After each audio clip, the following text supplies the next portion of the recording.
Shalom Sobat STMJ. Bacaan hari ini diambil dari Injil Lukas bab 10 ayat 1-9.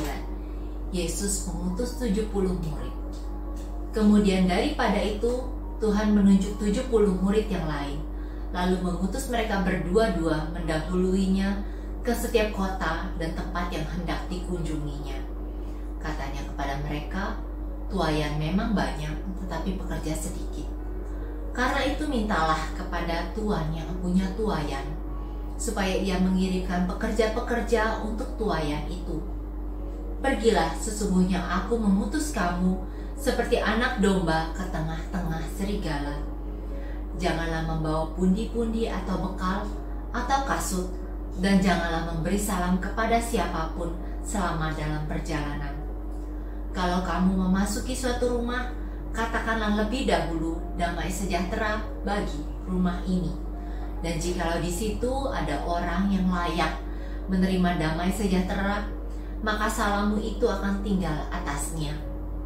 Tetapi jika tidak, salammu itu kembali kepadamu. Tinggallah dalam rumah itu, makan dan minumlah apa yang diberikan orang kepadamu, sebab seorang pekerja patut mendapat upahnya. Janganlah berpindah-pindah rumah. Dan jikalau kamu masuk ke dalam sebuah kota dan kamu diterima di situ, makanlah apa yang dihidangkan kepadamu, dan sembuhkanlah orang-orang sakit yang ada di situ, dan katakanlah kepada mereka, kerajaan Allah sudah dekat padamu.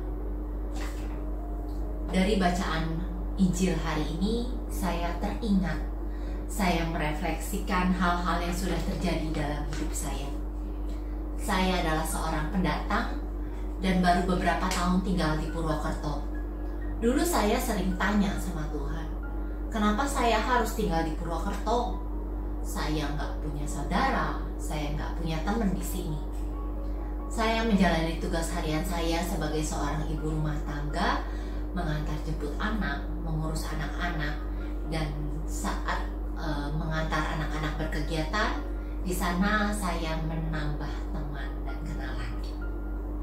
Selama menjalani kegiatan yang rutin seperti itu, seringkali saya merasakan kekosongan di hati saya. Saya menceritakan kekosongan ini kepada seorang teman, lalu ia mengajak saya mengikuti kegiatan rohani, suatu komunitas yang sudah lama dia ikuti, yaitu pendalaman Alkitab.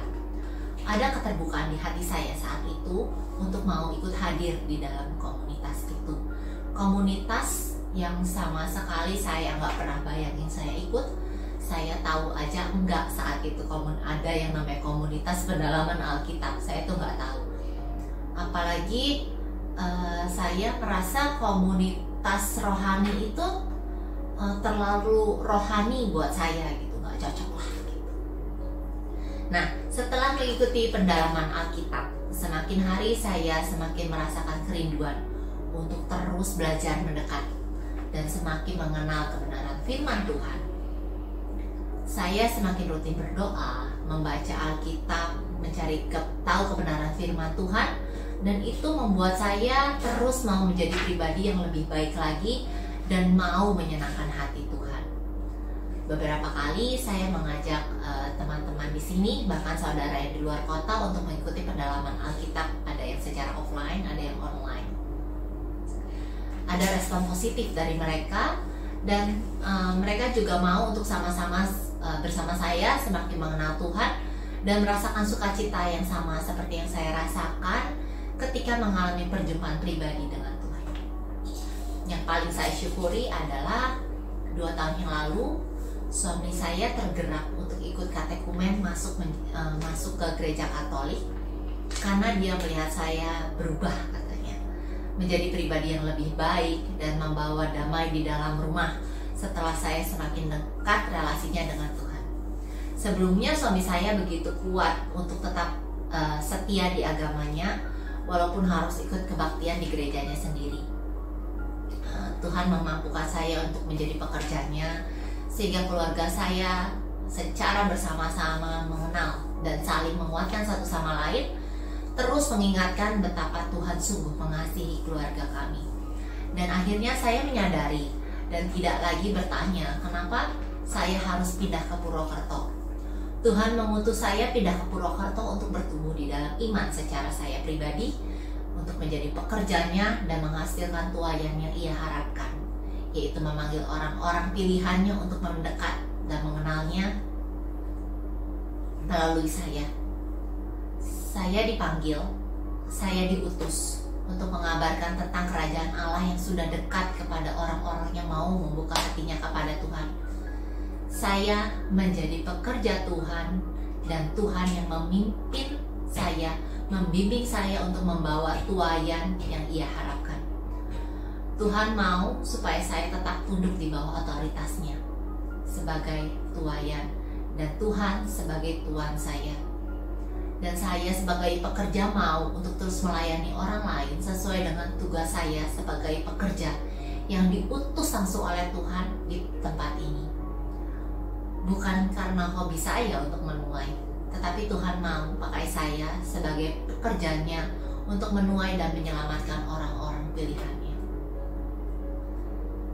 Setelah saya ingat-ingat lagi, tidak ada satu alasan pun untuk bermegah. Saya hanya pekerja, dan saya mau Tuhan pakai, dan Tuhan adalah pemimpin saya.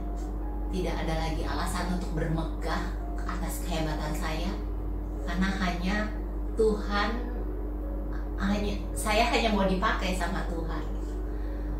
Melalui Injil hari ini, saya diteguhkan lagi bahwa sesungguhnya Tuhanlah yang sedang mencari pekerja-pekerjanya dan mau pakai saya. Sekalipun saya bukan siapa-siapa, tapi Tuhan terus kasih saya kesempatan-kesempatan buat ketemu orang-orang yang Dia panggil. Dan teruslah nama Tuhan dipuji. Bukan karena saya hebat, bukan karena saya punya segala-galanya, tapi Tuhan mau pakai saya dengan segala kekurangan saya, dengan segala kelemahan saya. Tuhan mau saya jadi pekerjanya, dan Tuhan mau pakai saya. Tuhan